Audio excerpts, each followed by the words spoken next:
டெல்லியில் வந்து யாராவது அவங்க வந்து அதை போராட்டத்தில் கலந்துக்கணும்னு சொல்லிட்டு எல்லோருக்கும் நம்ம அனுப்பிச்சிக்கிறோம். அதேமாதிரி எல்லா 39 எம்பிக்கும் அனுப்பிச்சிக்கிறோம். நம்ம புதுச்சேரி எம்பிக்கும் அனுப்பிச்சிக்கிறோம்.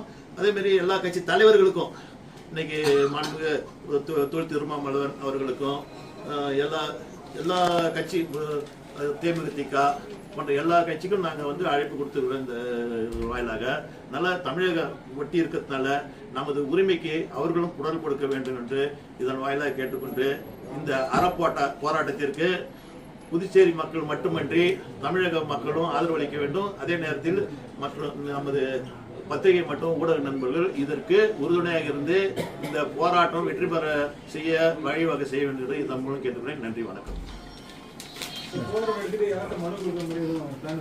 ஆமா, இப்ப வந்து பிரதமர் அலுவலகம், உள்துறை அமைச்சர் அலுவலகம், ஜனாதிபதி அலுவலகத்துக்கு நம்ம முதலே வந்து அமைச்சர்கள் இது மாதிரி பண்ண போறோன்னு அங்கே டெல்லியிலையும் வந்து அந்த போராட்டத்துக்கு அனுமதி கேட்டு கடிதம் கொடுத்தாச்சு.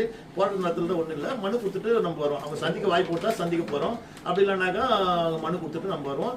தொடர்ந்து இந்த கோரிக்கை இப்போ 1 லட்சம் கையெழுத்து வந்து அவங்கவுங்க அலுவலகத்துக்கும் நம்ம வெப்சைட்டில் மூலிமா நம்ம அவங்களுக்கு அனுப்புகிறோம். ஸ்கேன் பண்ணி மெயில் மூலிமா அனுப்புறதுக்கு அதுக்கும் செஞ்சுக்கிறோம். ஏன்னா நம்ம வந்து அர்த்தமாக செய்யணும். ஏன்னா நம்ம போலியா அட்டி கையெழுத்து வாங்கல, நம்மளே கையெழுத்து போட்டுக்கல.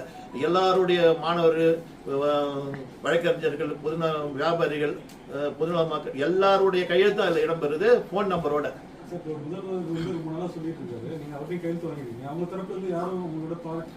ஒரு சப்போர்ட்டும் பண்ணலைங்க யாரும்.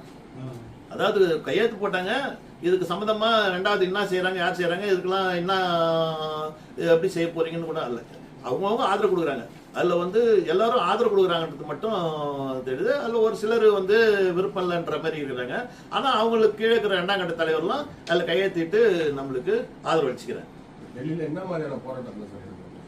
அறப்போராட்டம் தான். நம்மளுக்கு எப்படின்னாக்கா, எங்களுக்கு மாநில அந்தஸ்து கொடுங்க புதுச்சேரி, அது நம்ம கோரிக்கை வலியுறுத்தி தான் ஆர்ப்பாட்டம் பண்றோம். கூட நேற்று கூட ஒரு இது வச்சோம், நடவடிக்கை எடுங்கன்னு தான் சொல்றோம். அதாவது தப்பு நடக்குது, நடவடிக்கை எடுன்னு சொல்றோம். அது மாதிரி எங்களுக்கு உரிமை வேணும், எங்களுக்கு கொடுங்க அப்படின்றது தான் எங்களுடைய கோரிக்கை. சாத்தியம் இல்லைன்னு சொல்லிட்டு ஒரு மத்திய மந்திரி நாடாளுமன்றத்திலே சொல்லிட்டாரு. நீங்க அழுத்தம் கொடுத்தா தானே சாத்தியப்படும். எதுவுமே கேட்ட உடனே கிடைக்காது.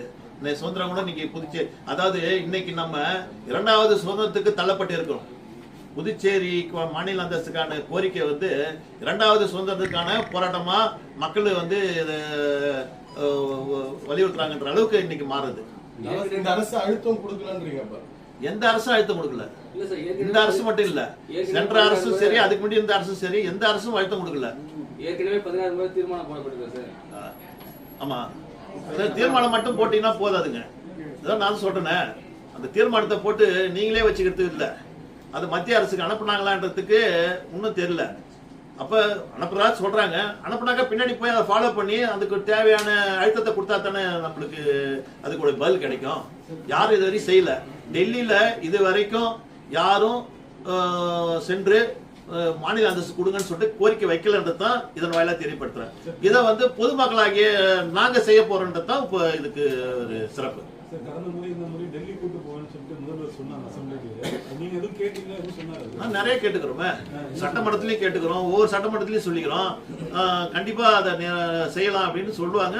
ஆனா யாரும் செய்ய மாட்டாங்க. ஏன் செய்ய மாட்டாங்கன்னு அது எங்களுக்கு டெல்லி செல்லாததான் இது ஒரு காரணம்ன்ற மாதிரி எதிர்கட்சிகள் வந்து தொடர் குற்றச்சாட்டு. முதலமைச்சர் டெல்லி செல்ல பிரதமரை சந்திக்கல, அழுத்தம் தர்றாங்க. உங்களோட குற்றச்சாட்டு எதுவா இருக்கா?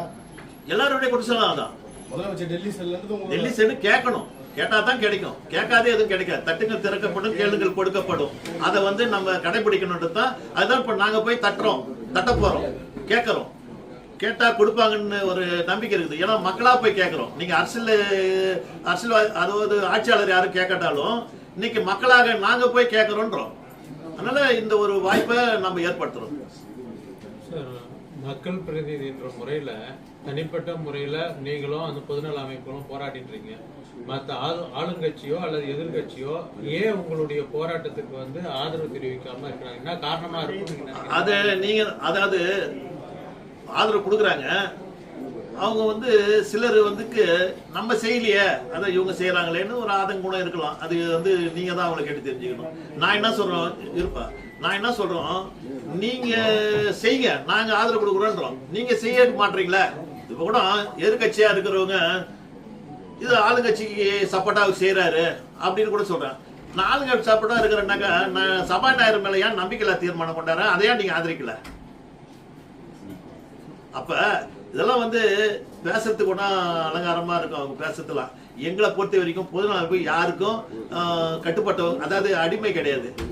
யார் சொல்லிக்கும் யாருக்கும் வாய் இல்லை. நாங்க எங்களுடைய சொந்த உணர்வு பூர்வமா இந்த நடவடிக்கை இறங்கிறோம். அதுக்கு உங்களுடைய ஆதரவு எனக்கு இருந்தாலே போதும், இதை வென்று காட்டுவோம். ஓகே.